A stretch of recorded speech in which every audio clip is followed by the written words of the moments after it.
Bom dia, pessoal. Meu nome é Jean Meu nome é Herbert. e nós vamos falar um pouco sobre acionistas, né?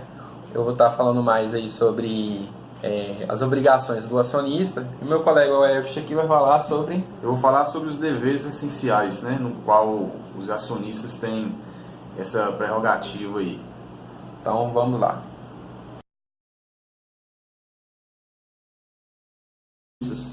Primeiramente, o que é um acionista, né?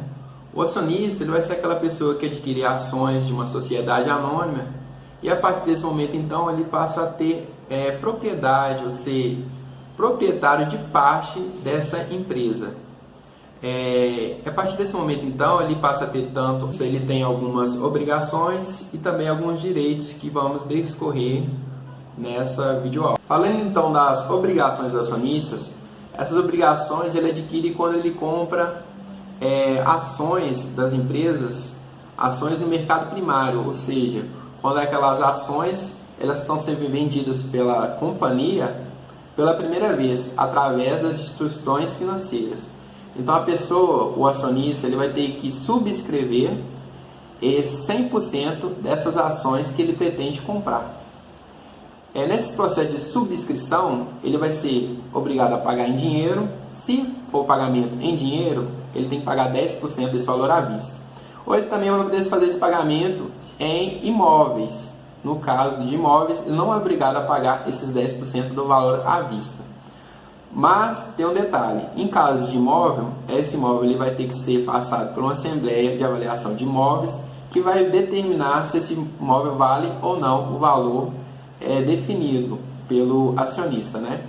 Se for aprovado, então segue linha.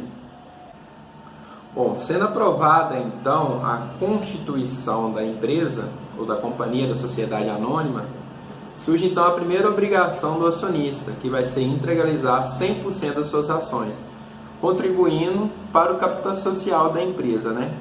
De acordo com o artigo 106 aí, ele vai fazer essa integralização e caso o estatuto ele não preveja prazo para efetuar esse pagamento dessas ações, os administradores vão ter a função de fazer chamadas através da publicação aí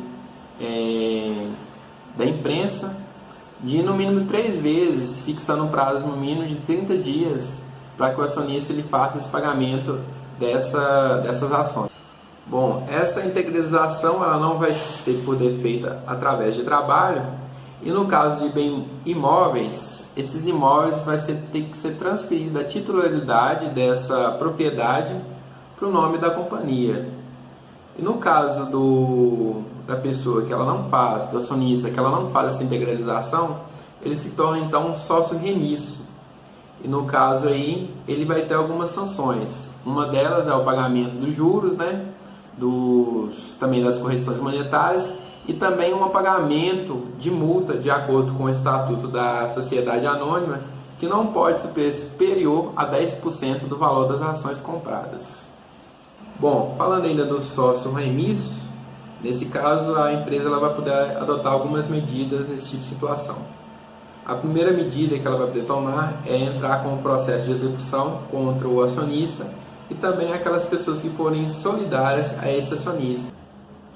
Esse processo de execução ele vai servir para cobrar as importâncias devidas do acionista e ele vai ser subsidiado pelo boletim de subscrição ou então pelo aviso de chamada, que são previstos como títulos extrajudiciais conforme o CPC.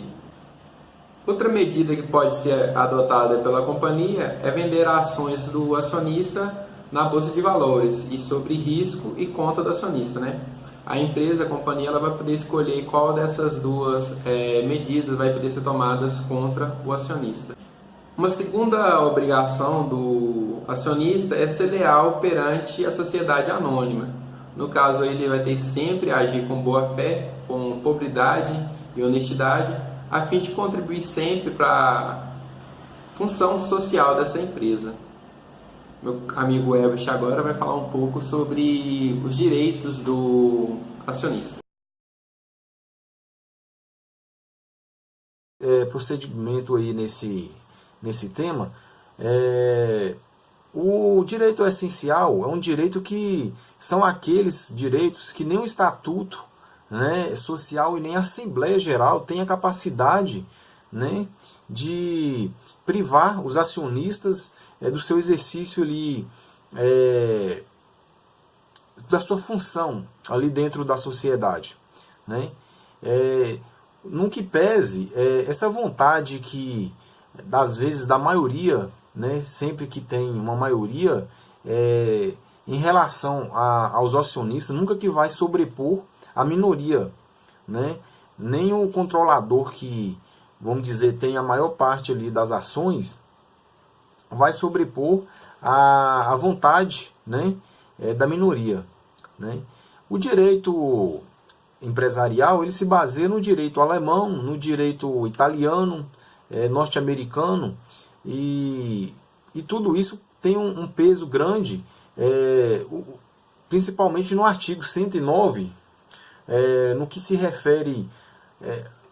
Na verdade, foi reproduzido esse artigo, foi reproduzido tudo no artigo 78 do Decreto-Lei 2627/40, né? E foi inspirado na doutrina alemã de 1937. E isso tudo teve uma participação do elenco, né, dos direitos que dominava naquela época, tendo a questão do direito empresarial, comercial, né? Então, nessa visão aí, a gente tem uma base no artigo 109, que no seu estatuto reza que nem a Assembleia Geral, que é, né, uma organização, aí, ou melhor, é uma reunião aí dos mais altos controladores, né, na verdade, dentro da sociedade ali, tem essa capacidade de dissolver a minoria, que no caso do acionista minoritário ali. O inciso primeiro ali desse artigo 109 reza que a participação do lucros sociais sobretudo, é uma questão muito importante dentro desse ramo, né? O inciso 2 também vem a falar da participação do acervo da companhia, né, em caso de liquidação. O inciso 3 fala da fiscalização que está prevista nessa lei, né, da gestão de negócios sociais. O inciso 4 fala da preferência para a subscrição de ações, né, que vem as partes beneficiárias que convertem em ações de debêntures conversíveis. E isto tudo se baseia no disposto dos artigos 171 e 172.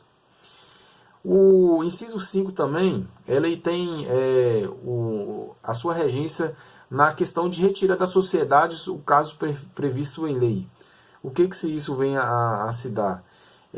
Isso se baseia na questão da autonomia de um investidor, né, do acionista nesse caso.